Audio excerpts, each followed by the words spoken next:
My roommate can do this really cool thing. I can't do it very well. It sounds like a UFO.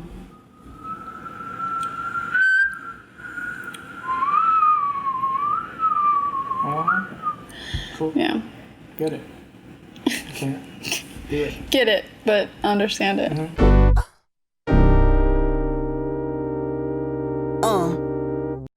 Do you want me to introduce myself? Oh God, I'm such a bad interview. I guess. Hi, we're back. Hi. Season 2 with more interviews. This is Devon. I guess you could talk about yourself if you like. Yeah. Hi, my name is Devon Owens. I'm in third year of the digital communications program, and I'm a mature student, so I have lots of life experience before this. I think that's a good way to say it, right? To call yourself ancient, yeah? Yeah. Definitely. Yeah. I mean, what did you do before everything? Ooh, before everything. Your past life. In my past life. So I worked as a model for 8 years before this, I guess during this, and grew up in a small town before that. What town? Listowel. Small, that is right. Yeah. I don't know nothing about that. Yeah. It's a good 6,000 people.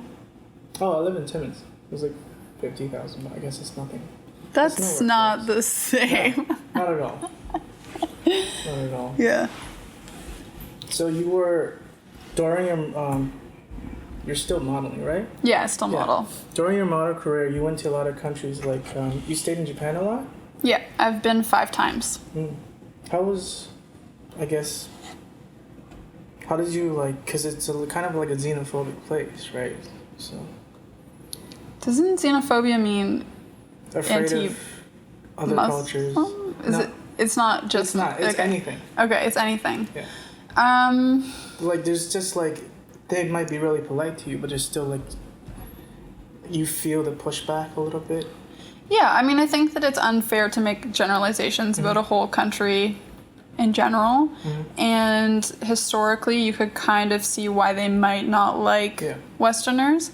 But for the most part, people were really warm and open and wanted to get to know Westerners. I think there's like a little bit of a different experience when you're a white girl who's there modeling than someone else going and trying to assimilate into the culture. But for, I was told that I wasn't allowed in a restaurant once. They said that it was closed. It definitely was not closed. But they've also had pretty intense clashes historically with the American soldiers that live there, right? Because the Americans have a base, I think, in Okinawa. And they've had problems sometimes with soldiers, but, it's just I don't know. There's such for me, my generalization, there's such warm, open people who are always trying to help, such a polite society. And I think that's something I really appreciate and value. I really like personal space, and I respect that they like personal space so much. Yeah. There's not much space, is there, though? Oh, there's lots. Everyone has space. Like, you're not going to have a stranger come up and talk to you on the subway. Oh, okay. And I really appreciate that. That makes sense. I like that, they understand boundaries there, because I have boundaries. That's cool. So I really respect their work ethic in Japan. Yeah, you do? It's amazing how the subway conductors will apologize to you if you're like a minute late. Yeah. Give you a slip. Yeah, especially lateness. Lateness is a very big deal there. You could not be late for castings or jobs. If you were late in your contract, it would say if you were late for 2 or 3 jobs, they could cancel your contract just on that, because it's such a faux pas in their society. So did you struggle with that? Struggle with adapting to that? No. It just, when the consequences are very serious, I think you don't let those mistakes happen. And it's work. Like, I think you take work very seriously than you might with school or something. I was always late for high school. And you would eventually get expelled. Did you have that? We had it introduced in our school that every time you were late, you kind of got like a check. And each check was worse and worse punishments until the finale was expulsion. But it was only like 15 or 20 lates until you were in a lot of trouble. Is this, where was this? In Listowel. They introduced it in, I think, my third year of high school. No, nothing like that. The bigger the school is, the less they really care about you. Yeah. I'm just going to have another Tic Tac. Yeah. I mean, I really liked how you lined them up there. Yeah, thank you. Table. Very organized. You were in Denmark. I was. Now. Yeah. I got back 3 weeks ago. I went there for a study abroad. So that was awesome and very different. And their school is more business focused. So all of our projects were business focused. And that was really exciting. Yeah. It was like a do it at your own pace kind of thing? No. Every month. So their school's a little bit different than ours. They have it in modules. So you're not doing 5. I have 6 classes this semester at Humber. At Kia, I would have 1 class at a time for 1 month with 1 project. Finish the project, move on to the next course. And then we found out at the end of the semester that none of our projects had been worth any grades. And we actually had an exam that was an accumulative of everything we'd just done. Yeah. And you do a final project, a little bit like a thesis project. And you have 2 weeks to make it, and then you do that. And we had an extra course at the end because we were exchange students, and then we were done. Yeah. It sounds like almost trying too hard to... Like, it's a great concept, do one thing at a time, but it sounds like kind of messy once you get to the end. No, I think it was actually really good. Because of the structure of the school, I don't know if you find this, but sometimes you have a class that you can't keep up with because there's so many classes to keep up with that always one kind of falls behind. Yeah. And with a structure like that, you could focus just on one thing at a time, which is a little bit like work is like. You know, you're going to have one project that you're working on. Yeah. Instead of having 5 different projects that are maybe even due on the same week or the same day. And I think that gave you more opportunity to focus on something. And your teachers, who were all teaching you different things, were teaching you the same course at the same time. So, you know, when we have overlap with visual communications with other courses, but our teachers don't know that there's overlap, so they don't know to connect those ideas, that's something that they can do there. Yeah, it's really strange. Even in like electives and classes that are really unrelated, I do see overlap a lot. There's a lot of Plato. Last year there was a lot of that Communist Manifesto guy. There's just a lot of almost accidental overlap. But yeah, you're right. So how were the Danes? Danes, yeah. Danes. How were they? Were they like on bikes, super cool, super chill? You said Danish girls are like. They're all so attractive. That's one thing, and they're very. I mean, I think you just described them. They're all very cool. They're very well dressed, and they're very nice. They're very warm, welcoming. Yeah, very, very cool looking. Yeah. Loved their vintage shopping. It was very good. It's kind of like how I look at Korean people, because Chinese kids are now like they don't really stand out anymore. But I used to tell them apart. Because they were going they were lacking direction in what they're wearing, but now it's very Korean. Like, I can't tell. Because Koreans are like, they're soft power. It's just global. What is soft power? Oh, entertainment, anything that's not like, well, cultural. Entertainment, music, movies, a lot of culture-based stuff. Do they have like a cultural power? Yeah.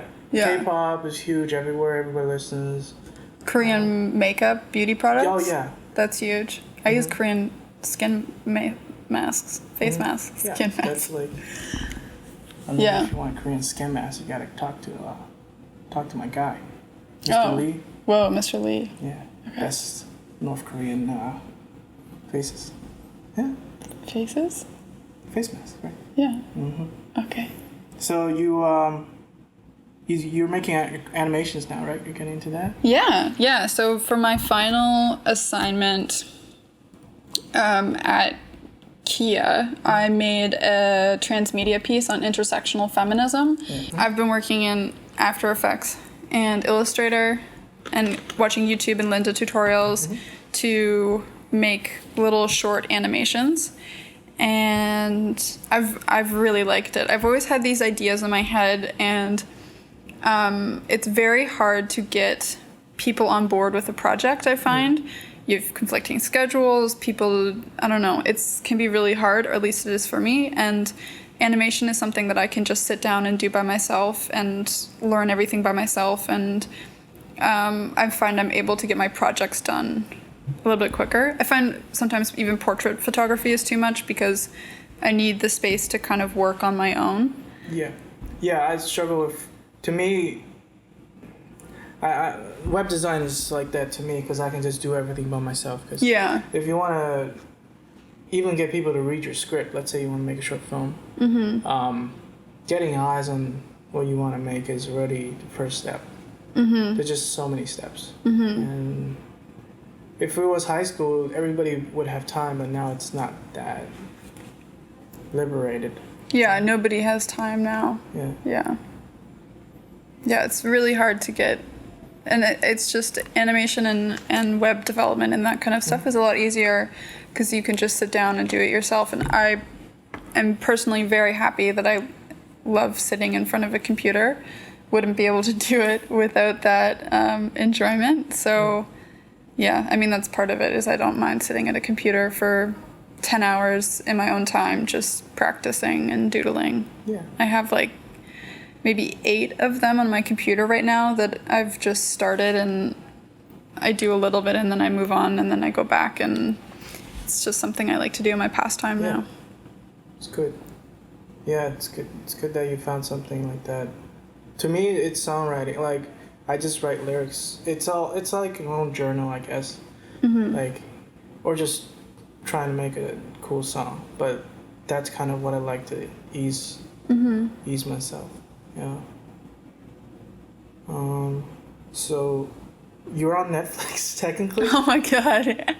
For like a scene? Yeah.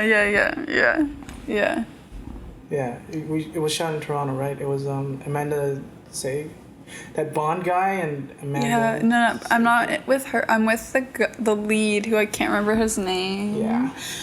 What is it called? Anon. I'm on Anon. Yeah. I'm in a few things.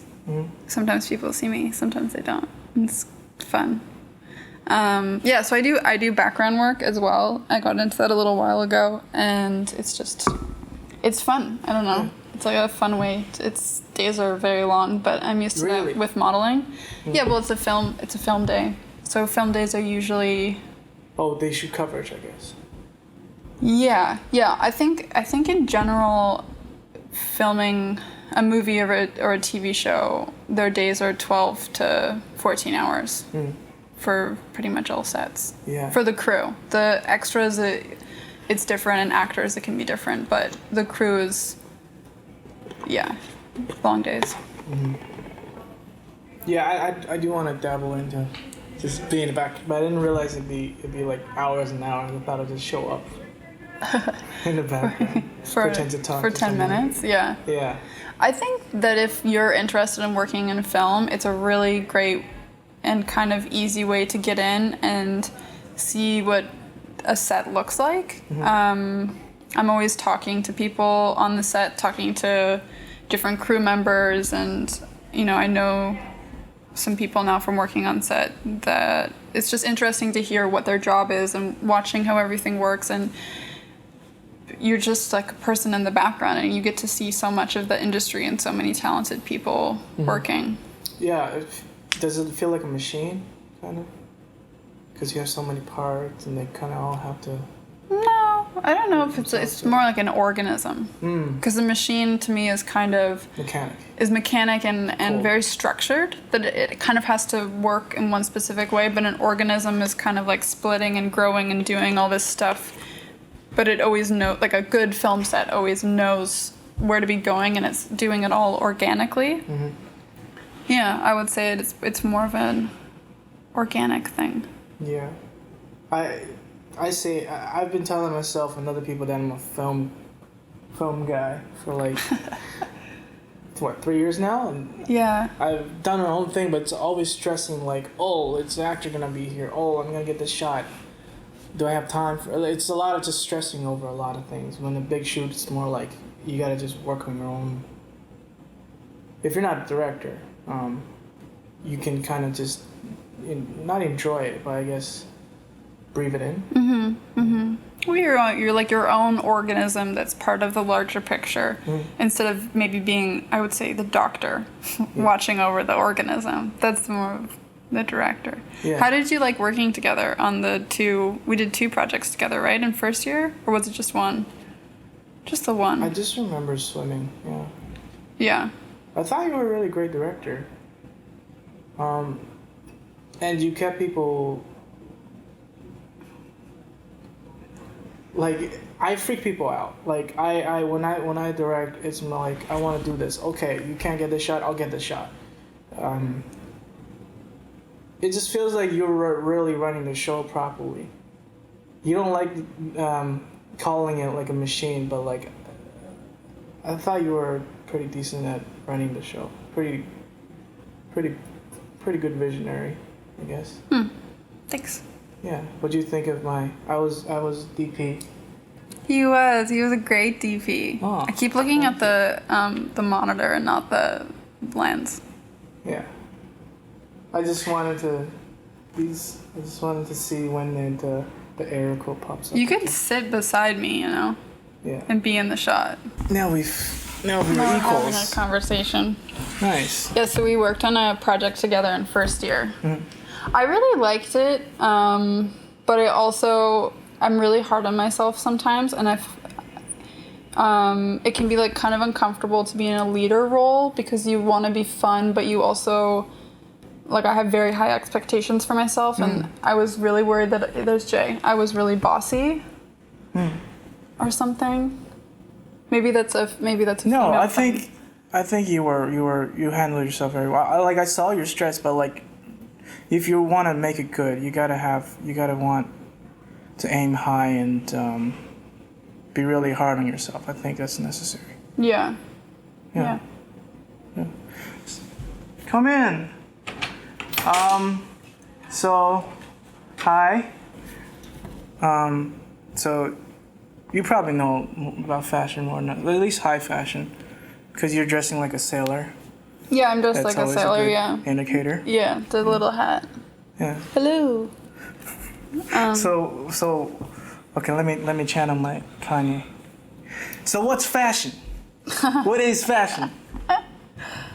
What is fashion? Like, as I guess, like, what question? brands do you really appreciate that really push the envelope, that really lead the culture, I guess, of fashion design, and like kind of pathfinders or trailblazers of the game? So I'm going to give kind of a weird answer, but I don't think I follow brands in the same way as I just pay attention to what other people are wearing. So I just,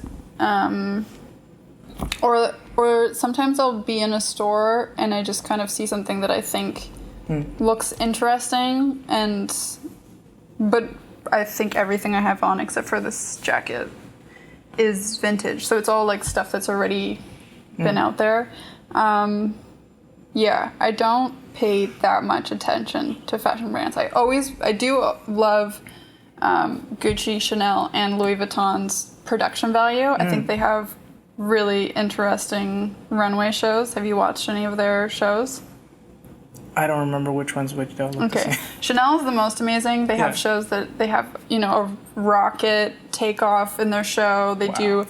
I think maybe it was Dior that had a big dollhouse. That is a collection I will always remember. But I think that although those are things that I really admire, and I look at the clothing and can see where trends will be coming in. You know, you can see that there's going to be more of those kind of like acrylic plastics are coming in, or something. You can just see something that's see-through things. Yeah. You can just see something that's kind of emerging, and then you go to vintage stores and you find something kind of like it, and then follow it. But I don't know.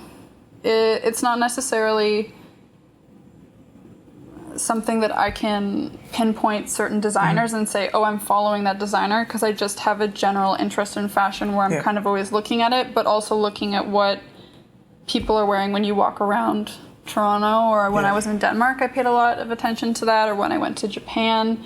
You know, immediately I noticed that women were pretty much, all women were wearing like little spaghetti strap dresses or tank tops with the shirts underneath. I was gonna say and that shirts. trend happened in Japan before it happened here. So that also helps, is that because I've always been constantly traveling, I've always been able to see what's happening overseas before it comes here. Oh, okay. Because that usually comes to North America. Yeah, kind of.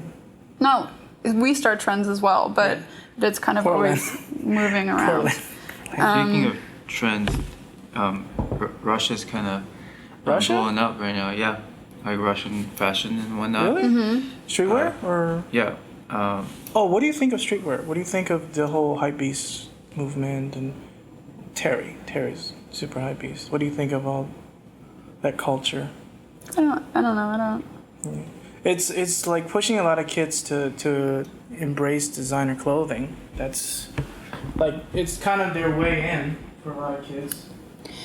And I think that I would like to see Canadians have more of an interest in fashion. I think that we have room for growth in caring about what we wear and having our style evolve and change and stay current, because I think that Canadian style, some of it is very stuck.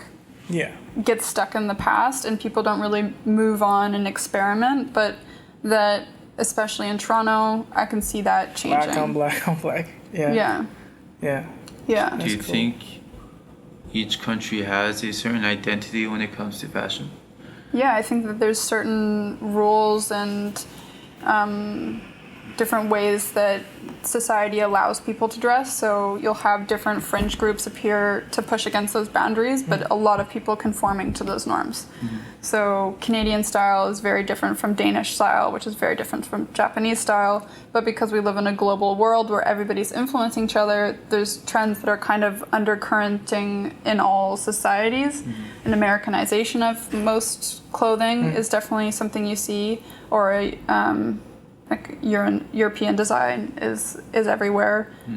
One of my favorite things was going to Vietnam and Cambodia and seeing more Gucci purses than I've ever seen in my whole life. Because none of them are real, it's all knockoffs. But I'd never seen so much Gucci in my entire life. It was amazing. You'd be driving on a dirt road on a motorbike, and a guy would go past with a Gucci purse, and it was great. That's cool.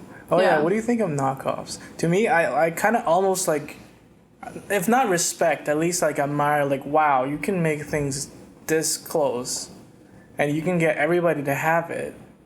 I just kind of, there's just like a weird respect I have for counterfeit culture. Yeah, because like what I think it really breaks up the idea, especially if it's a factory that like maybe gets the exact same materials. Yeah, that measurements, it's so close to the real thing, but because it's not the right label on it, it's not real. I think it's a really interesting whole idea of consumerism and these big luxury brands and all that stuff. And I also understand how awful and stressful it is for those brands to be constantly dealing with counterfeit products, because their whole thing is the exclusivity of their product and the price point of their product and the luxury quality and the it's the Birkin Jane Birkin bag that Hermes makes at $65,000. I listened to a podcast that was dedicated just to how you can get that bag, because it's so exclusive, and it's interesting. And that other women like see that bag and know what it is and respect other women rally. because of it. Oh man. There's these social things that come from clothing that, like, I don't even know or understand about, but there's social cues in handbags. That's Do you crazy. see the same shit with shoes too? Yeah, especially with, I think, guys and sneakers, right? That Yeah. if a guy walks in with a shoe that you Whatever know costs... colorway, if you're insider, Yeah. For sure. And do you think high fashion will ever be for the people? Like, will there ever be a bridge between the two worlds? I feel like it's slowly happening with folks like Virgil Abloh and whatnot, slowly bridging the gap between high fashion and just, the everyday people. But do you think you'll ever get closer to the point where it's almost as if George level, you know what I mean? Like Walmart George level? What? Or like Joe Fresh? Don't you think that it already exists with Zara and H&M? That they make... That's like... They take what big houses are doing and then they make it for the people. It's just the accessibility price point you're talking about, right? Yeah. How, like, the idea of Kanye West line is unaccessible for people. So Zara and H&M make knockoffs of Right. his line. Yeah, So that, or they do collaborations. They've done collaborations with Maison Margiela is one that I can think of. Yeah. And they did that. So yes and no, or I guess it's a yes, right? Yeah, I think it's already been a thing. done. Yeah. for the people? They're doing it. For the people. Do it for the people. For the people. All right, let's I go. feel like you're gonna do a crazy edit on that. Yeah. It's gonna zoom in on your face. Let's go. Let's go deep. Okay. So you care a lot about female empowerment. I do. I love Yeah. women and men. I believe in. Yeah, you're. I'm like, No, it was originally like a profile shot just on her, Been a, but she's trying to. sorry. what? No, it's cool. Do you want to I'll switch just- again? Why don't we switch every Oh. 10 minutes? Oh, It can be okay. part of the Okay. interview. Okay. I'll get. Here, you come on up Yep. right beside me. There you go. Now you're the star. No, I don't want to be. You're the star. I don't like it. There, This is good. I'm okay. I'll just jump cut. Would you like some? I'm okay. I have one. As this turned into an ASMR. Okay. Okay. Female empowerment. Was this always something that troubled you? Like 7-year-old That Devon came out wrong. was sitting in her bed like, I can't believe the injustice. No. So growing up, my mom was a feminist, and I was, ew, my mom's a feminist. It's so uncool. I'll have you know, my mom's a feminist. Yeah. I don't know. I think at first I kind of rejected feminism, and I didn't think that it was something that I thought was important or value to me. And I'd say, slowly, maybe in the middle of high school, I started reading stuff and just educating myself and becoming more and more interested in it, and maybe seeing some of the differences in society and stuff. And then, like any teenage girl, stopped rejecting what my mother was and realized she was an amazing woman who I should look up to and be inspired by, and realized that she was right all along. I think that it's interesting that that's part of, like, a natural part of growing up, is like rejecting your parents and then realizing they're possible. Well, for me especially, that my mom is super cool and has really great intelligent ideas, and yeah, being a feminist is the right way to go. yeah, it's cool. Because it just feels like feminism is left on the political spectrum, and then it just feels like there's a huge divide that's being made from these movements, not necessarily because of these movements or the people in it, because I just feel like it's a lot about understanding. First, it's empowerment, but you also have to, like, convince people. I think that's the most difficult part. And it Yeah. doesn't help, like the portrayal of a Yeah, typical both sides. feminist. Yeah, in media. feminists, and we covered this in class. You would do. Yeah. But do you think that, I think that the idea of the angry feminist is a myth perpetuated by people who are against women. Like the idea that when a woman is upset about something, that she's angry, and instead of listening and talking and whatever, that she should be put down and told that the movement is angry and hates men. I mean, feminism is as much about supporting women as it is about supporting men. Like, I don't want guys to... I mean, I have lots of guy friends and people that I know, men that I know, that say that they haven't cried in like 2 years. That's not healthy. When was the last time you guys cried? Let me just. And also, like, yeah, like you see this with every sort of activist group. You gotta scooch in a little bit, and Devon, move up a little bit. It's really tight. You kind of see this with every activist group. You know, like when you look at Black Panthers, I don't think they've ever committed any sort of crime. They were using their laws accordingly, you know, like their rights accordingly. Right to arm. Right, like, yeah, specifically that.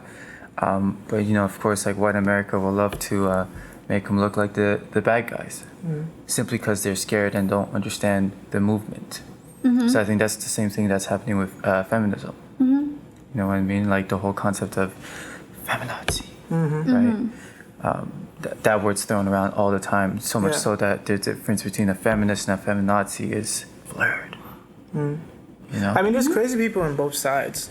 There's always a couple. It's always the crazies that they talk about, never the sane folks. Most people just want to have a fair. That's pretty much it.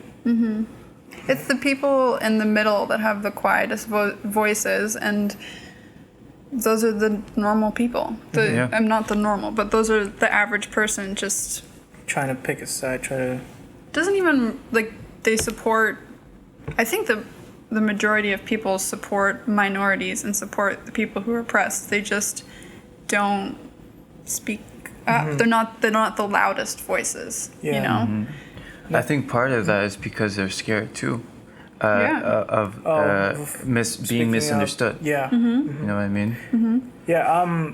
Me as an immigrant, I've never really been discriminated, because Canada, like, we're all right. We're doing all right. Like, I've never been called out for my own race or my background. We still got shit. We have things to work. Maybe because I got lucky.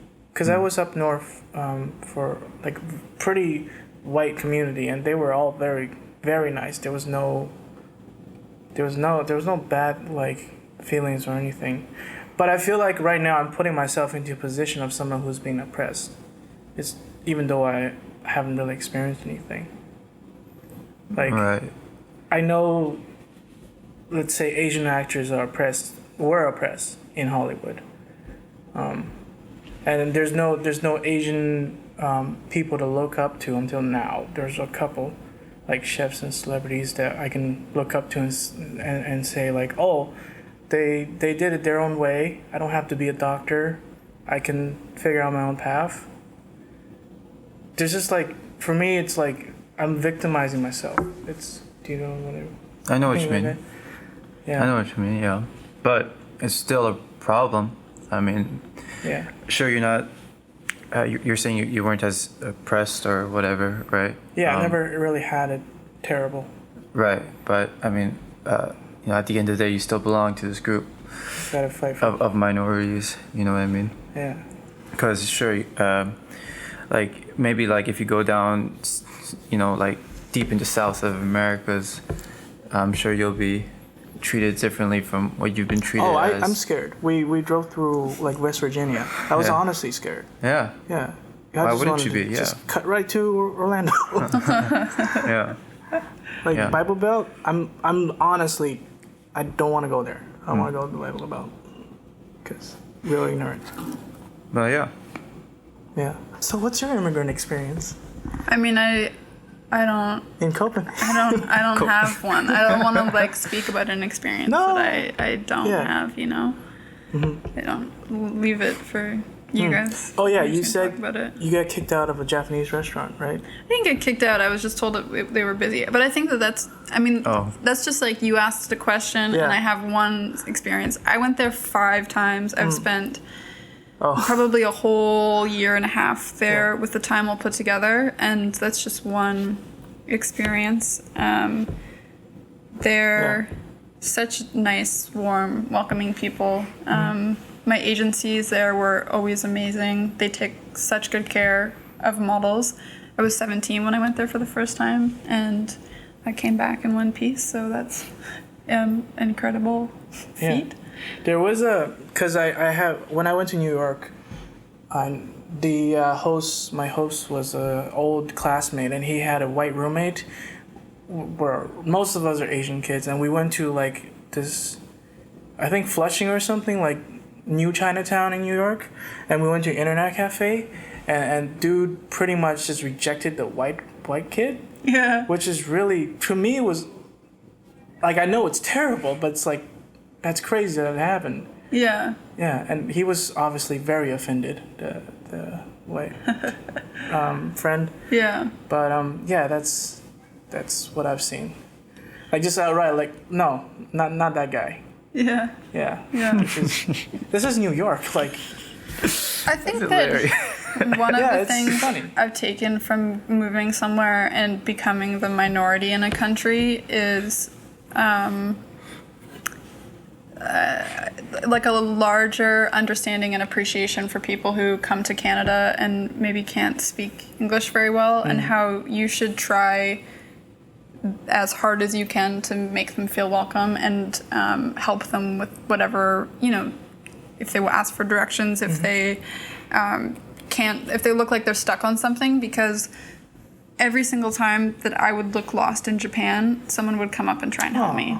And they may not have been able to speak English, and I couldn't speak Japanese, and that helpfulness is something that I think is everywhere that you travel to. People always want to help someone who looks lost, and that's something that I always remind myself of, and always I think people should understand and appreciate that you need to do that to other humans. Yeah, I think it's just a basic requirement of people, human beings, to try to help each other. It sounds really terribly cheesy, but I think it's... Let's treat each other equally. As dumb as it sounds, like we need to push that. We need more people to...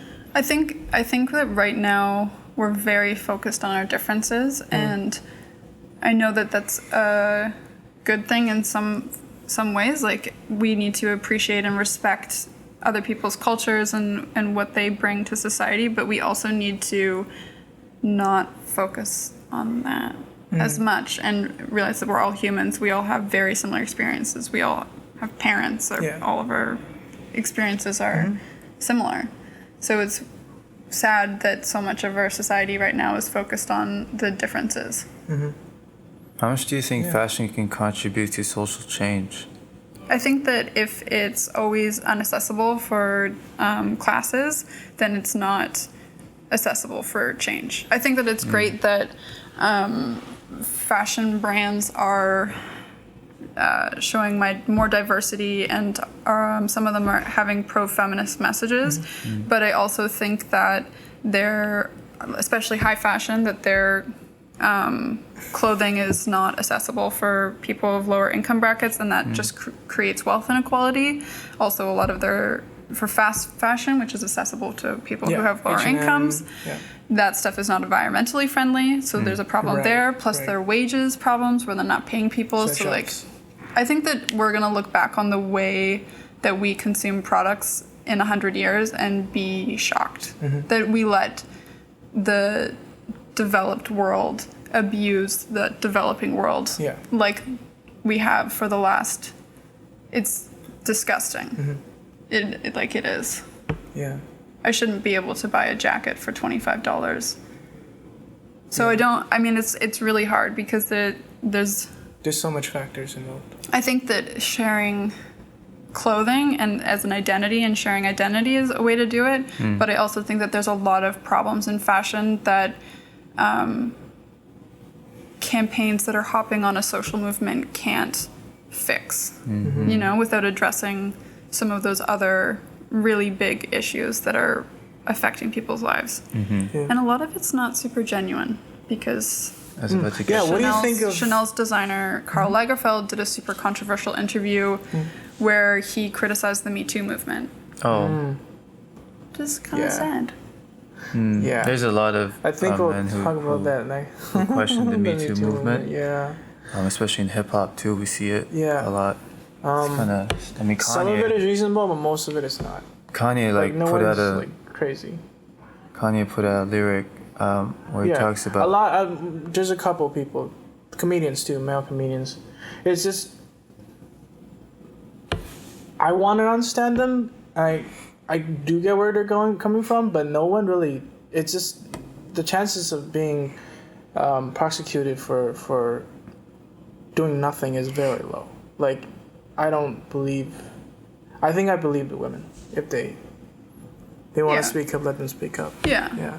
Yeah, of course. I think it's such an uncomfortable experience for them when they come forward. They get Yeah, it's terrifying. yeah. I mean, it's I don't know. Yeah. On a lighter note, what do you think of like fashion, I guess magazines right now? Like they're trying to push all sizes, like big, small, thick. Thick is a positive word right now. But they're going with like girls that are like a little too overweight. Like they're you know what I'm talking about, right? The photo magazine covers where they have like 250, like really fat, I guess, girls. When you could have people of all shapes and sizes. Like, Oh, do you're you saying feel it's like do you feel like oversaturated. do you feel like it's one side of the it's- spectrum and the yeah, other? Like there's it's like going, the super like- skinny runway models Yeah. and I just want a healthy person. I don't want someone who's ballooning. It's again the concept yeah. of pulling the extremes instead Yeah, of the, it's saying like, oh, we're embracing this, but this is our mascot. but the It- thing it is, I means think well. it's like unfair to call them a mascot. Yeah. But well, yeah, I think wrong that choice word. that the reality is that there is a big spectrum of Shapes. of body shapes right now, Yeah. and that it's unfair to those women to not represent them, and that you might not agree with it or whatever, but it doesn't take away their right to take up space in advertising Yeah. and in media representation. So I think that that's fair for you to feel like that, but it's also unfair for women to not be able to see themselves in advertising. Because Yeah. do you feel that way about, bigger guys and beer commercials and that absolutely. kind of stuff, that they're having an overrepresentation, or because I think some of that could come down to just criticizing female bodies. Yeah. I'm kind of saying like have the big girls, the chubby girl. Like I'm chubby, so like someone who's slightly not in shape. That's out. But like the whole spectrum. Because right now they highly value a girl of like almost a certain shape. I think that empower. there's not enough of a representation of in high fashion of women who are my body size or have a little bit more curves. I think that they have the super skinny and what we call plus size in the industry, but there's no 5'10" girl who weighs 140 pounds. Like that would not happen. So I think that like a little bit curvier than me, I think, would be really great to see. And I think you do see it. You see it in American Eagle. They're Aerie. They're a bra company. I really like their campaigns. They do a really good job of representing just I a think diversity of bodies. But it's hard, I guess. I feel like also I don't like when companies do a campaign that is just like very much speaking about how they're doing diversity instead of just doing it. Yeah.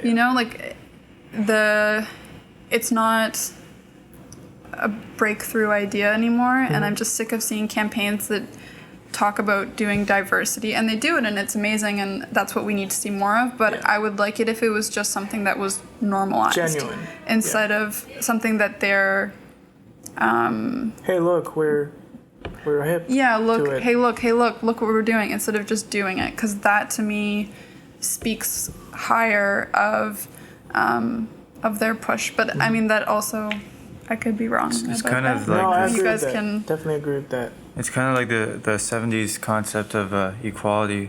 Like their approach was very much what you're saying, where they have minorities in their TV shows and movies, but it's never really focused upon, and rather it's just a norm. I don't know where that went. I mean, of course, 70s had blaxploitation and all that, but it's a little different still. The mainstream TV shows and movies, when you look at them, like they have minorities, but they're not like, hey, my black friend, how you doing? You know, so.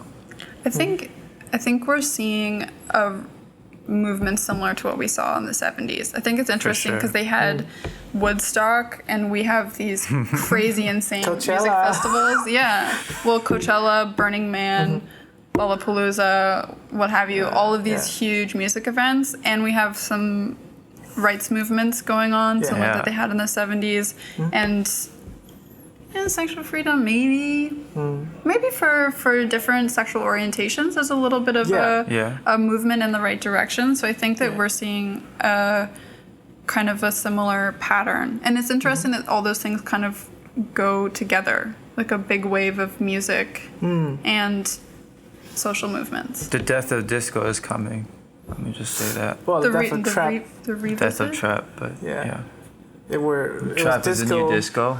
Yeah. It's my theory that trap is the new disco, and disco died, Yeah. and trap is gonna die soon. Do you like trap music? I It's enjoyed it at one become- point back yeah. in 2014. It's become very same. They follow the same dictionary. It's a formula, Same. you know. Once it Bitches, hits the hoes, mainstream, cars, it's done.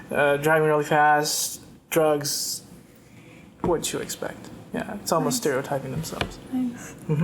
I listen to a lot of we listened together. Oh yeah, that was Like- nice. Yeah, that was so nice. Yeah, It was. I We mean, gotta share more music. I need some. I'm running dry. Oh, I can't. Did I send you the playlist? No, Okay, I'll send you the playlist. great. I'll send you the playlist. send everybody the playlist. Hashtag send the playlist. So that group for empowering young women, young girls to I think it's much better if you spoke for yourself. But like that thing you're working on. Okay, so this fall, I want to start. This fall? Yeah, this fall. Coming to you in Toronto. So the idea is that it's a Skillshare for women by women. So it's called Ladies Learning. And I just I have a bunch of girlfriends who are interested in what I'm learning at school, because you kind of need to be able to do a bunch of different things now in this industry we're entering into. So I just wanted to create a space where we could do a little Skillshare and networking and just help other women in their early 20s, mid 20s learn new skills kind of quickly and so that they can apply them to their jobs and Build a network. portfolios and build a network. Yeah. Yeah, that's really great. I think that's like a perfect example of genuine representation and empowerment of minorities is when these establishments or whatever, these movements are actually run by minorities themselves. Like I talked about this on the podcast, like the idea of representation not being 100% genuine. You know, when you look at Hollywood and how they do their representation, it's not genuine because the white man's still running it. You know what I mean? Well, it's not even to me. It's not about that. It's just like even like let's say TD Bank, they're sponsoring the Pride Parade. It's trend right now to be LGBT friendly. Yeah. I think it's more business. Whatever makes more money, whatever makes us look. Yeah, that's what I'm getting at. On point. It's, you know, like it's not the genuine audience that's being affected that's actually running the thing and earning all the income. It's still, you know, white America trying to feed off of minorities, which they've done for years. So, but you know, when you see organizations and you know movements like the thing you were talking about, Ladies you know, Learning. Ladies Learning, Yeah. that's just like, you know, a genuine, like it's like a breath of fresh air. You know what I mean? Tic Tac, a breath of fresh air. Yeah. Ooh, Nice. from the okay. I didn't. It's kind of I once ate my friend's gum. I Did was you trying to swallow be, it? I did, but I was trying to be funny.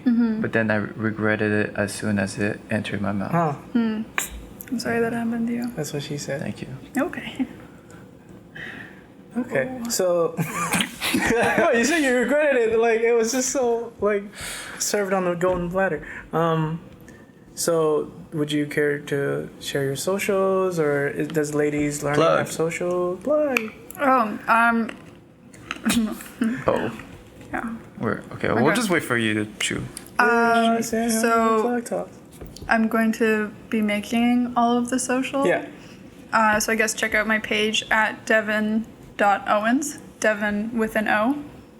Yeah, it's right here. And just check out my page because I'll be putting up the website and the Instagram and then a bunch of event info in the next couple weeks. Okay, yeah, we'll look forward to that and see what we can help here and there. Yeah. Yeah. Okay. Thank you so much for coming. Yes. Now we will sell Avon. We will have Avon products. That's what this is for. Yeah. Yeah. Yeah. So, Yeah. Thank you for for making the coming, time for us. yeah, no problem. Yeah. Did you have any questions? No.